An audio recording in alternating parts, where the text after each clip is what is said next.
प्रश्न है, मौलिक अधिकारों का संविधान के किस भाग में उल्लेख है? द्वितीय, तृतीय, चतुर्थ, पंचम। मौलिक अधिकारों का संविधान के तृतीय भाग में उल्लेख है। भारतीय संविधान में कुल 22 भाग है। अगला प्रश्न है, निम्नलिखित में कौन सा अधिकार मौलिक अधिकार नहीं है? भाषण व अभिव्यक्ति का अधिकार, ये मौलिक अधिकार है। संगठन बनाने का अधिकार, ये भी मौलिक अधिकार है। शोषण के विरुद्ध अधिकार, ये भी मौलिक अधिकार है। पुरुषों एवं स्त्रियों को समान काम के लिए समान वेतन पाने का अधिकार, ये मौलिक अधिकार नहीं है, अपितु ये राज्य के नीति निर्देशक तत्व में शामिल है। राज्य के नीति निर्देशक तत्व राज्य के कर्तव्य होते हैं, वे राज्य के लिए आदर्श के रूप में होते हैं, अर्थात राज्य से अपेक्षा की जाती है कि वह अपने नीतियों और कानूनों को इस प्रकार लागू करे कि इन नीति निर्देशक तत्वों को अधिक से अधिक लागू किया जा सके। अतः इसका ऑप्शन डी राइट होगा। अगला प्रश्न है, संघ या संगठन बनाना किस प्रकार का मौलिक अधिकार है? ऑप्शन ए समता का अधिकार, ऑप्शन बी धार्मिक स्वतंत्रता का अधिकार, ऑप्शन सी शोषण के विरुद्ध अधिकार, ऑप्शन डी स्वतंत्रता का अधिकार। संघ या संगठन बनाना स्वतंत्रता के अधिकार के अंतर्गत आता है, जो कि अनुच्छेद 19 में स्पष्ट है, जिसके तहत भारत के सभी नागरिक संघ या संगठन बना सकते हैं। अगला प्रश्न है, किस संशोधन द्वारा नागरिकों के मौलिक अधिकारों से संपत्ति का अधिकार हटाकर इसे मात्र एक कानूनी अधिकार बना दिया गया? 25वां, 46वां, 44वां, 42वां। इसका ऑप्शन सी 44वां सही है। 44वें संविधान संशोधन अधिनियम 1978 के तहत संपत्ति के अधिकार को मूल अधिकार से हटाकर अनुच्छेद 300 क के अंतर्गत इसे सिर्फ एक कानूनी अधिकार के अंतर्गत जोड़ दिया गया। अगला प्रश्न है, संवैधानिक उपचारों का अधिकार है। ये प्रश्न बहुत इम्पोर्टेंट है। बाबा साहब भीमराव अंबेडकर जी ने संवैधानिक उपचारों का अधिकार को संविधान की आत्मा कहा है, जो कि अनुच्छेद 32 है। संवैधानिक उपचारों का अधिकार वह साधन है जो अधिकारों की सुरक्षा करता है, जिसके अंतर्गत हर नागरिक को अधिकार है कि वह मौलिक अधिकारों के उल्लंघन की स्थिति में सर्वोच्च न्यायालय या उच्च न्यायालय में जा सकता है। अगला प्रश्न है, भारत में मौलिक अधिकारों की रक्षा कौन करता है? विधानसभा, राष्ट्रपति, सर्वोच्च न्यायालय, लोकसभा। भारत में मौलिक अधिकारों की रक्षा सर्वोच्च न्यायालय करता है। अनुच्छेद 32 के अंतर्गत यह स्पष्ट है कि मौलिक अधिकारों का हनन होने पर व्यक्ति अपने मौलिक अधिकारों की रक्षा हेतु सर्वोच्च न्यायालय व उच्च न्यायालय में जा सकता है। अगला प्रश्न है, मौलिक अधिकारों में संशोधन करने में कौन सक्षम है? राष्ट्रपति, सर्वोच्च न्यायालय, संसद, लोकसभा। मूल अधिकारों में संशोधन करने में संसद सक्षम है, तो इसका ऑप्शन सी सही है। एक न्यायिक विवाद हुआ था केशवानंद भारती बनाम केरल राज्य। इसमें न्यायालय ने स्थिति स्पष्ट कर दी थी कि संसद संविधान के किसी भी भाग में संशोधन तो कर सकती है, परंतु उसके मूल ढांचे में नहीं कर सकती। अगला प्रश्न है, निम्न में से कौन सा मूल अधिकार नहीं है? समानता का अधिकार, संवैधानिक उपचारों का अधिकार, स्वतंत्रता का अधिकार, संपत्ति का अधिकार। संपत्ति का अधिकार मूल अधिकार नहीं है, अपितु यह अब कानूनी अधिकार है, जिसे 44वें संविधान संशोधन के तहत मूल अधिकार से निकालकर अनुच्छेद 300 क के तहत कानूनी अधिकार बना दिया गया था। अगला प्रश्न है, समानता का अधिकार, राइट टू इक्वलिटी का वर्णन है। अनुच्छेद 14 से 18 तक, अनुच्छेद 19 से 22 तक, अनुच्छेद 23 से 24 तक, अनुच्छेद 24 से 28 तक। समानता का अधिकार का वर्णन अनुच्छेद 14 से 18 तक है, जिसमें विधि के समक्ष समानता, लोक नियोजन में अवसर की समानता और छुआछूत से छुटकारा इत्यादि समानताएं शामिल की गई हैं। प्रश्न है, संविधान के अनुच्छेद 25 से कब तक धार्मिक स्वतंत्रता के अधिकार का वर्णन है? Option A 27, option B 28, option C 29, option D 30। अनुच्छेद 25 से 28 तक धार्मिक स्वतंत्रता का अधिकार मिला हुआ है, अतः इसका ऑप्शन बी 28 सही होगा। धार्मिक स्वतंत्रता से तात्पर्य यहाँ पर किसी भी धर्म को मानने, धर्म के अनुसार आचरण करने तथा धर्म का प्रचार प्रसार करने की स्वतंत्रता से है। अगला प्रश्न है, संपत्ति के मौलिक अधिकार को कब खत्म किया गया? हमने थोड़ी देर पहले इसके बारे में चर्चा की है कि संपत्ति के मौलिक अधिकार को 44वें संविधान संशोधन 1978 के तहत खत्म किया गया, अतः इसका ऑप्शन बी सही होगा। संपत्ति का अधिकार अब कानूनी अधिकार है, जो कि अनुच्छेद 300 क के अंतर्गत है। अगला प्रश्न है, बेगार को निषिद्ध तथा स्त्रियों के क्रय विक्रय पर रोक कौन सा मौलिक अधिकार लगाता है? ऑप्शन ए स्वतंत्रता का अधिकार, ऑप्शन बी समानता का अधिकार, ऑप्शन सी शोषण के विरुद्ध अधिकार, ऑप्शन डी संस्कृति एवं शिक्षा का अधिकार।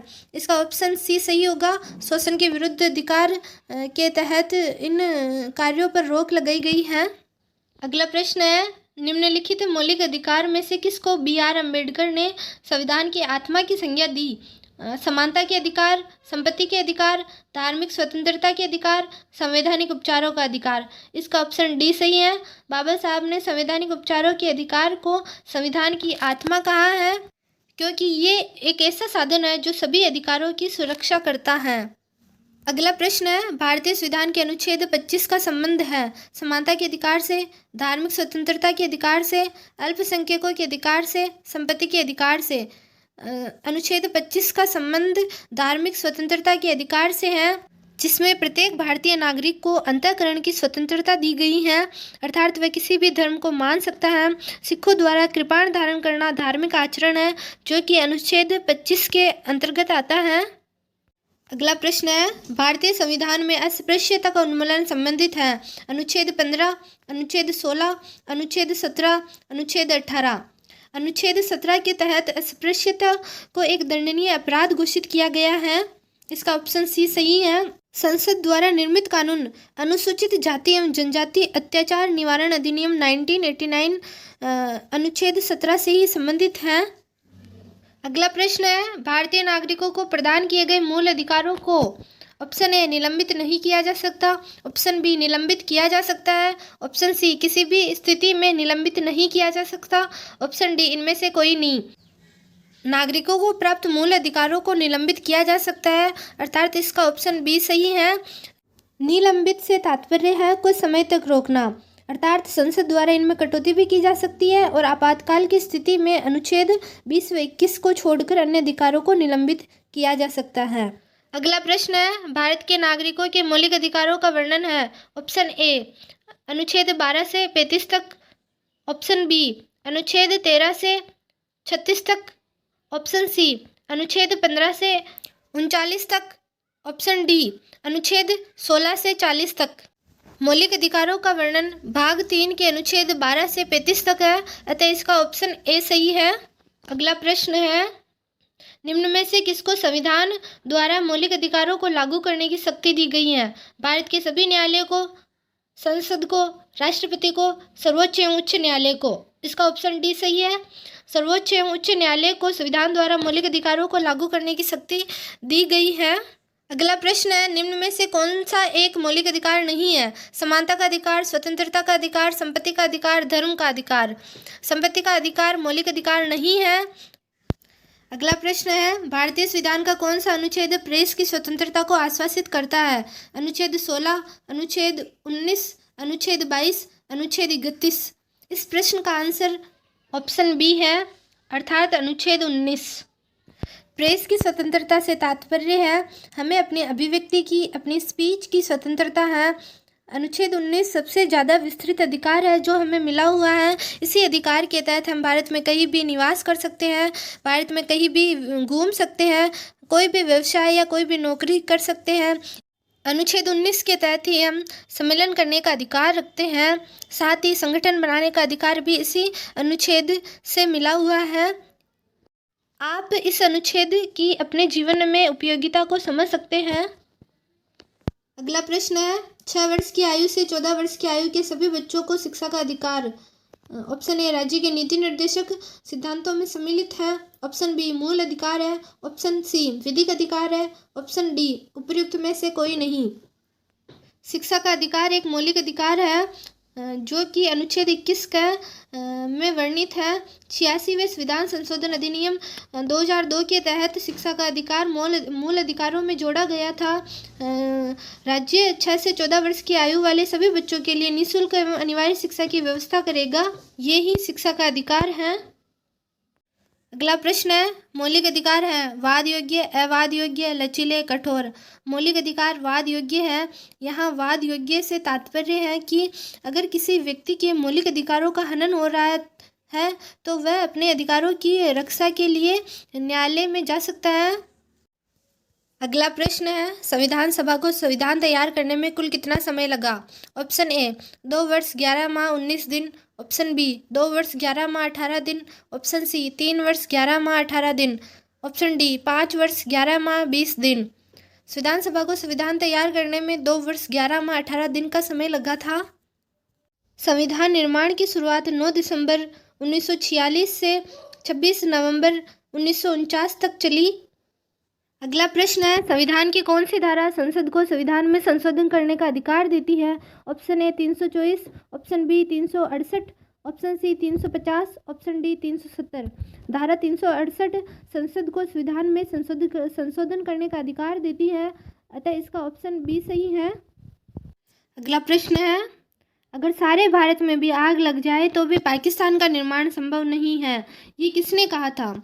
सरदार पटेल, महात्मा गांधी, नेहरू, वीडी सावरकर।